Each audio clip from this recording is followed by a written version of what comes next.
Salut à tous les supporters l'AS Monaco, j'espère que vous allez bien. Les autres, je vous en prie, prenez place. De toute façon, oui, je viens de terminer Marseille contre Nîmes, 1-2.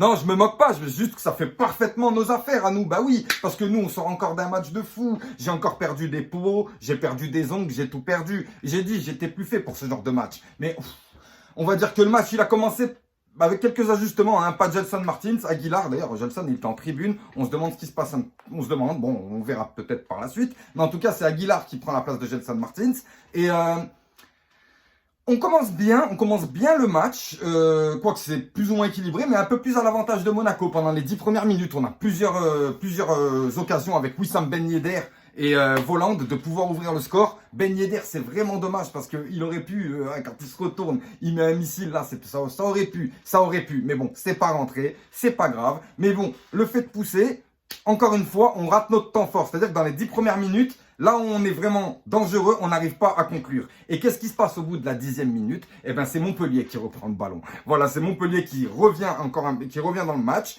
Et tout comme les autres matchs, c'est pendant que c'est leur temps fort qu'on arrive à ouvrir le score par une superbe retournée. Enfin, c'est un geste acrobatique de Wissam Ben Yedder de grande classe qui tape la barre et qui revient sur Kevin Voland qui se pose même pas la question. Bam! C'est parti, 1-0 pour l'AS Monaco. Comme ça fait du bien.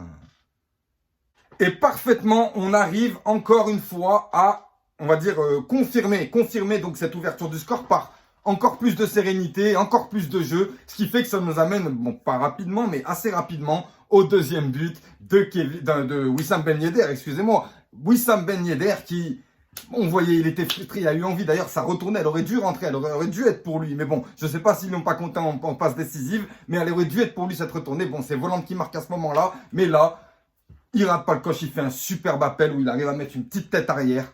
2-0 pour l'AS Monaco. Et ça fait vraiment plaisir. À la mi-temps, il me semble que c'est Tchouaméni qui a été interviewé, qui a dit que oui, on avait fait une très très bonne première mi-temps, mais qu'il fallait faire attention à nos errements en deuxième mi-temps. Et oui, et bien sûr, le match, il reprend en deuxième mi-temps de bonne manière. Hein.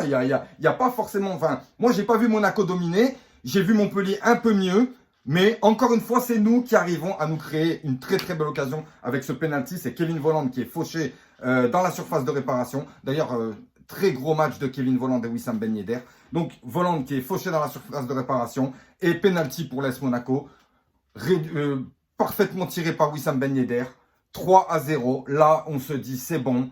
C'est cool, c'est plié, c'est calé. En plus, on est à Montpellier. C'est important de prendre des points à l'extérieur. Tout est ok, tout est nickel. J'avais presque... Et là, but de Montpellier. Ouais, un petit qui vient de rentrer, 17 ans. Il rentre, il en met une... Enfin voilà, grosse déconcentration de la défense monégasque. Mais il faut dire quand même que les Montpelliérains, depuis l'entrée de Savanier, ils avaient fait... Ils avaient changé de tête quand même, faut dire. Et ils commençaient un petit peu plus à presser. Andy Delors et...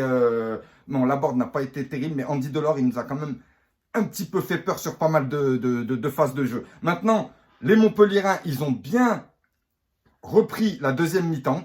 Mais on a réussi quand même à leur mettre ce troisième, mais c'est pas suffisant parce qu'on s'en est pris un par Wai. Juste après d'ailleurs, Wai, c'est bien, hein, t'es jeune, tu rentres, tu marques un but, c'est ta première titularisation. Mais après, arrête de te croire dans les grands sorts de Ligue 1, là, à mettre des coups, à vouloir faire le chef de la situation qui vient de rentrer, qui change tout. Bref, tu m'as énervé, même si t'es bon, tu m'as énervé. Bref, Wai, 3-1. On se dit, bon, c'est pas grave. Ok, et t'as même pas le temps de te dire que c'est pas grave, 3-2. Qu'est-ce que c'est? Non, c'est pas possible. Tu te dis, ça y est, ça va partir en vrille. Mais heureusement, Niko Kovac, il a quand même fait rentrer du Golovin, ce qui a fait que ça a calmé les ardeurs quand même. Ça a bien calmé les Montpelliérains. Et après, avec l'entrée de Jovetic aussi, qui a un énorme volume de jeu, ça a fait plaisir. Et on va dire qu'après ce deuxième but, là, on a vraiment vu l'équipe se reconcentrer. Et j'ai beaucoup aimé, encore une fois, toute cette solidarité à la fin pour essayer de ramener ces 3 points. Merci à vous les gars, super, j'ai pas pu vous faire le débrief hier parce que c'était un peu le why, mais voilà, je vous le fais aujourd'hui, je vais essayer de les faire à chaud prochainement. Je vous cache pas que j'aimerais vraiment les faire à chaud, mais là, ouais, c'est les plus beaux gestes de l'AS Monaco.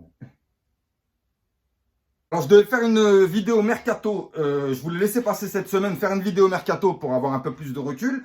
Mais en fait, niveau mercato, c'est un peu plus niveau santé financière du football de la Ligue 1 qui commence vraiment à avoir du plomb dans l'aile. Donc, on va essayer de décrypter tout ça. Si vraiment ça vaut le coup de se lancer dans un mercato, de se lancer dans des joueurs. Enfin, on va essayer de voir ça. J'essaie de vous faire ça rapidement. À bientôt, les gars.